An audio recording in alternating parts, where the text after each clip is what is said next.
discuss sa atin, ano po sasabi niyo sa mga Ito na partner natin yung Sports Plus na ma-maximize natin yung at least yung mag-promote ng PBL at marami pang mga Pilipino makapanood. At dito mabibigyan lahat ng pansin ng players, magkakaroon sila ng moment na ma-interview, like that.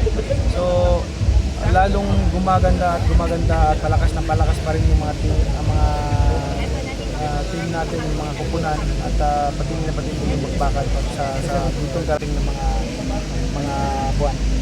Sir, alam ko pong pre-season pa lang tayo ngayon, pero sigurado ako nanonood kayo, no, every game. So nasusukat mo yung strength ng bawat team at matindi.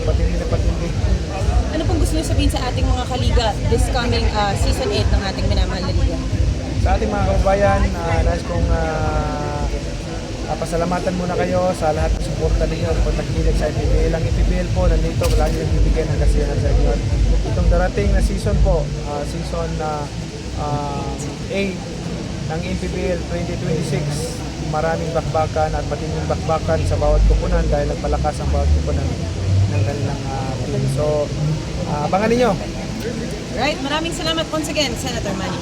Senator, ano pong may banta kayo sa mga game fixer po. Ano yung plano nyo po if you find someone who do game fixing po? Actually, ongoing pang ang mga cases ngayon sa game fixing. Talagang milyon-milyon ang ginagastos ko para itutuloy yung mga kaso.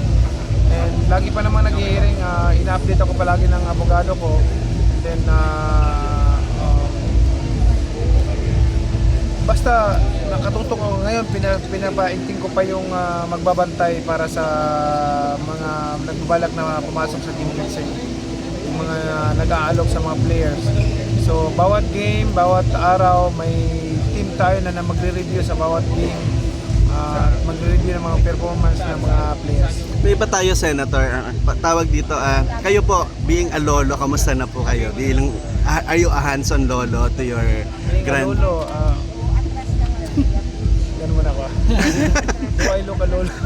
Yun nga po, di ba? So, okay lang, very exciting, like parang iba yung pakiramdam mo. Mm-hmm. Ako naman being a tatay, sir, ano naman sasabi niyo sa mga parents na gusto mag-basketball ang anak? So ano yung parang suporta na dapat ibigay nila? And how far should the parent go? Turuan sila ng discipline. Importante kasi discipline. Discipline, hard work, determination, yan yun. Kasi siyempre, mga bata ngayon dumadaan sa mga trials, hardship in life. So may mga sumusuko, minsan yung hindi. Pero ang pinaka-importante yan, huwag kang sumuko. Instead, mas you always parang you always inspire sa mga nangyayari everyday. Thank you, Sir Manny.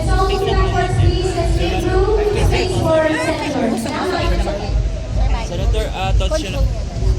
Sir, question po. Sen, ano po masasabi po ninyo sa mga batang grassroots player na mga nasa probinsya na nangangarap din maging isang professional basketball player? Any lang po, encouraging words? Huwag sila mag-alala kasi mayroon tayong hindi lang NPBL professional, kundi mayroon tayong junior NPBL. Tapos beside junior NPBL, mayroon din tayong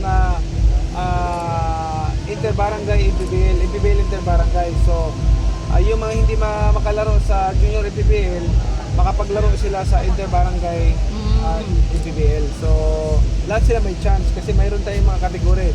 Mayroon tayong 21 under, 18 under, 14 under, saka 12 under mayroon tayo. So walang masasayang, lahat mabibigyan ng chance. Thank you po, Sen. Segue na sa boxing, thoughts nyo po, Segue sa boxing. unretiring si Mayweather. Nag-unretire po si Mayweather, Senator. Ano pong thoughts nyo? Abangan nyo ang mga announcement ko. Senator, pwede isang photo lang po, yung kayo lang po. It's okay. May tanong pa, may Sige, go. Sen Manny, what will be the penalty for the players, coaches, or teams na nag-positive dun sa game fixing? Hindi lang penalty. Hindi lang siya penalty kasi pwede bang maban siya. Actually, marami na kaming binan na nag-i-issue ako ng yellow card. Ibig sabihin, pag na-issuean ka ng yellow card, Warning. under investigation ka, iniimbestigahan ka, so warning yun. Ibig sabihin, nakatutok sa'yo, nag-iimbestiga sa'yo. Pag hindi ka nagtumigil, hindi ka nagpakatino, bibigyan ka namin ng red card. So, ilan na ang na-red card ngayon? Mahigit 5 ng players ang na-red card mula noon. So, hindi na sila makalaro, ban na sila sa IPBL. Sayang yung career.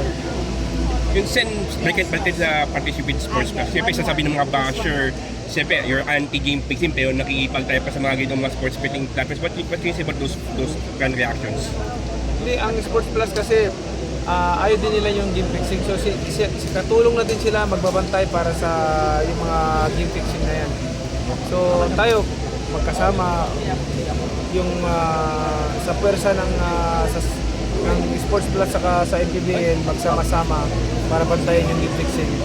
I'm sure mas matindi pa. Walang makakalusot. Yun, yes, okay. Chop 5 pa lang. Nag-trending yung MPBL nung naglaro sina Malupito. Ano lang masasabi mo sa mga vloggers na lumalaro ngayon sa MPBL? Lahat naman may chance. Basta marunong ng basketball lahat, wala tayong pinagbabawalan na maglaro sa MPBL. Senator, are you planning to run dun sa next election?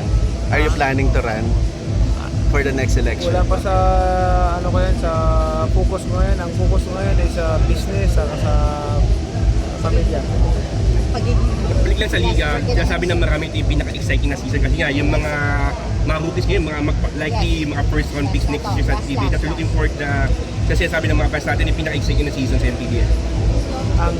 Ang sinasabi ng marami ito yung pinaka-exciting na season sa MPBL kasi yung mga rookies ngayon, mga talented, pwede maging first round next year sa PBA draft. So looking forward na ganyan ka-exciting season ngayon with the new coming rookies. With this season, very exciting. More exciting than compared to the last previous years na experience sa MPBL. Pero ngayon, nakita ko sa pre-season pa lang, grabe yung bakbakan at yung strength ng mga... Would like to thank again Mr. Manny Pacquiao. Let's all give a round of applause to the founder and chairman of Manila Pilipinas Basketball League. Maraming salamat, sir, sa inyong oras po ngayong araw na ito. And to our friends from the press, media friends, thank you all. Our VIP signatories will stay with us. Kung meron po kayong mga iba pang katanungan for Commissioner Oreta or Mr. Andre Uy of Sports Plus. Mabata ka man. They are happy to stay and we can answer more of your questions. Sa IPBL, not only professional but yung mga young kids, yung youth, may barangay tayo. So, sama-sama tayo, suportahan natin ang IPBL, tagilikin natin. Maraming salamat po. Thank you. Thank you.